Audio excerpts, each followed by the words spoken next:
What's up, you guys? Welcome back to my channel. Happy New Year, all the things. Today I am bringing you my top 5 picks for 2025 that I am bringing into 2025. These are not products that are new by any means, okay? I wanted to do something that is, I guess, a little bit more realistic in a way. I know that there's always so many new launches and I love to try new makeup and new foundations and new blushes and all of those things. But when it comes down to it, today I wanted to share with you guys the products that have stood the test of time for me. These products I probably have been using for about 8 years now, and they've never left. They come with me every single year. These are the products that I'm constantly repurchasing. If I run out of them or I lose them, I would be frantic. If I had to rebuild my makeup bag, these are the 5 products that would absolutely, without a shadow of a doubt, be in my new makeup bag. And to start off, this is something that I know you guys may have seen recently on social media. I feel like the hype goes up and down about this product, but it is the Giorgio Armani Luminous Silk. I wear mine in the shade number 6, and no matter how many foundations I try, because I love testing out foundations, it's my favorite face product to test out. This product for me, I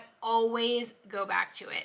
I know it has a hefty price tag, and I think the price has even gone up in the last couple years since I've been using this product, but I have repurchased, I cannot tell you how many bottles of this foundation because it is that beautiful on the skin. First of all, if you're not familiar with this foundation, this is a medium coverage, like satiny finish type of foundation. The glow that this gives to your skin is just, I don't know how to describe it. It's just kind of, I want to say ethereal, but it's not dewy. Okay, it's not dewy. It's not going to be tacky to the touch. It does dry down like satin type of finish. You can build this up and make it full coverage. You can sheer it out. You can do a lot of things with this foundation, and I think that's one of the main reasons I really love this. Another thing that I really enjoy about this is actually the shade range. The shade range I feel is pretty acceptable for Giorgio Armani, and the shade for me, this is in the shade number 6, and this is a true olive foundation.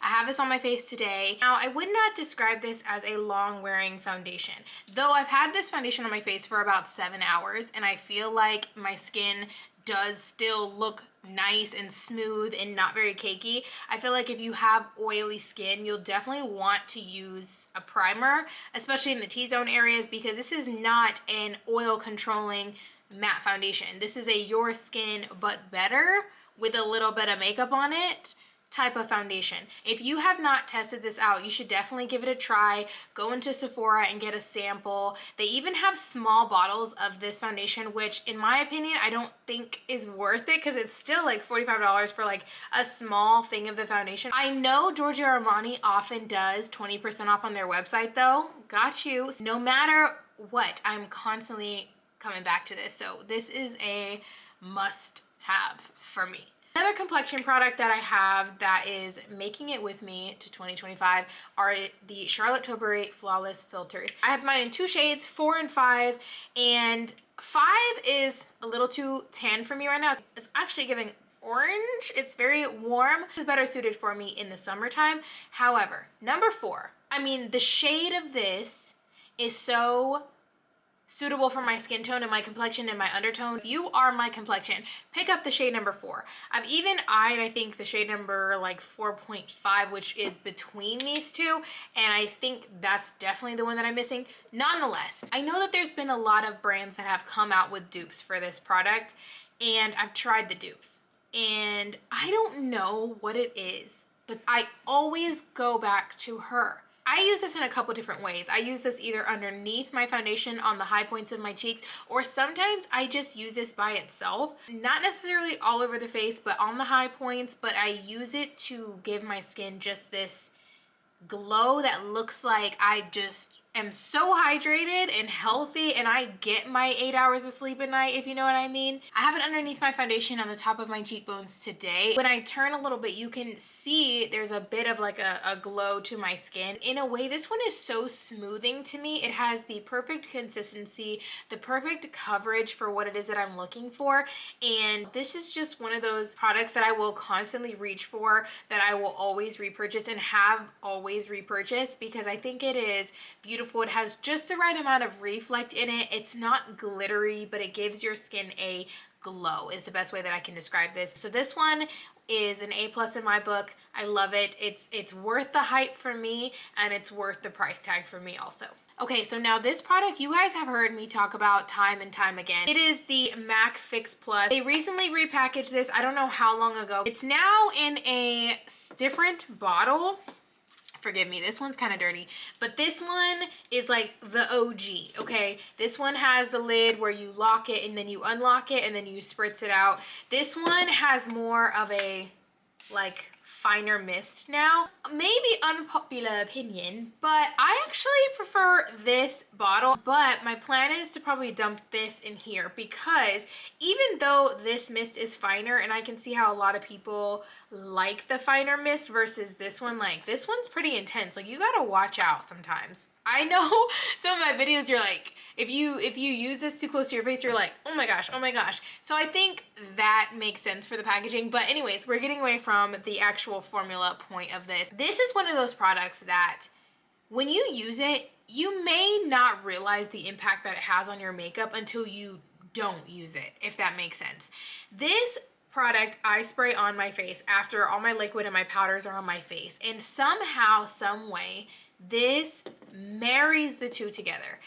If you feel like your face looks powdery after you add powder to your skin, if you feel like your makeup looks cakey because you've added powder or whatever the case may be, this right here is going to be your friend.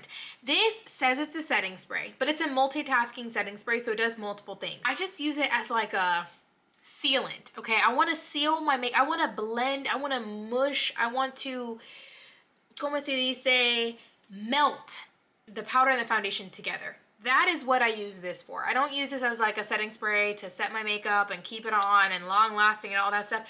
For me, and it's not very often, but if I've ever had to go without this, I realize how badly I need this product in my life. It says that this product is supposed to hydrate, prime, set your makeup, refresh your makeup, and more. So the hydrating, yes. The refreshing of your makeup, yes. The setting your makeup, all of those things. I don't use it as a primer. I also don't use it as a hydration type of product, but I guess I do if I'm trying to like melt the two together.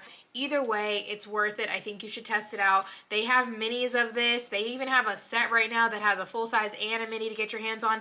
Another thing is, which I don't know, I haven't seen it in a while, but sometimes TJ Maxx will have, like I bought one time a double pack from TJ Maxx of the old packaging. So anyways, it's a great product. I definitely think you should try it out if you have not. Let's get into some color products now, because everything that I've talked about has been about the base, which is my favorite part of makeup. I'm very picky when it comes to my base. So for those products to make it with me for 8 years, you know that they gotta be good. But the next thing we're gonna talk about is some blush. Merit blushes. I don't know what made me purchase my first Merit blush. My first Merit blush was this one. It is the shade Beverly Hills. I love these because they are, not only is the packaging practical, they're travel friendly, they are just very cute and sleek. I think when it comes to this formula has a very glowy kind of finish to it. So this blush is like a balm. It's a balmy blush that I would say has sheer to medium coverage. So if you are somebody that wants blush but you don't want something super pigmented, or you need something that is user friendly, that is beginner friendly, you would really enjoy this. This is one of those that I wear all the time, whether it's like my no makeup days to add a little flush of color on the skin. I think this is very versatile, and I also love the shade range. They have shades all the way from like a baby pink to deep berries to a red, okay? I actually got these 3 in a set like a year or so ago, and I actually got the set for the shade Fox, but I didn't know how much I was going to truly love this red rouge color. It's almost like it's cold outside. That is what this shade gives, is it's cold outside. It just looks beautiful on the skin. It looks glowy. It's easy to apply. I think that they are long wearing-ish if you set them, but I don't find that like if you don't set them, they're coming off during the day. It's a dewy blush. It's not gonna last all day on your skin. I haven't been using these blushes quite as long as all of the other products that I talked about because I think they are relatively new in the last couple of years, but they are so good and they're so worth checking out. Last but not least, we're gonna talk about lip liner. I've tried a lot of lip liner, and I actually only have gotten into lip liner in the last 4 years or so. I was that girl that was wearing lipstick without lip liner. I don't want to talk about it. My favorite lip liners that I have are from MAC. I think MAC is such a reliable brand when it comes to formula, when it comes to OG products that you know are going to work. This was an easy decision for me because I wanted to think about what lip liners do I gravitate towards no matter what the occasion is. I'm always pulling out, if I'm doing somebody else's makeup, what lip liners am I most likely going to use on them? And the answer is MAC, MAC, MAC. For me, these are lovely because they are your standard sharpenable lip liner. They are long wearing. I have purchased so many of these so many times. They have a good assortment of shades and they're actually coming out with more as well. But I think that every person could probably find a shade in MAC lip liner that they absolutely love. Strip Down is a nude girl's best friend, okay? Cork is a good one. I had another one. It was like a dark brown.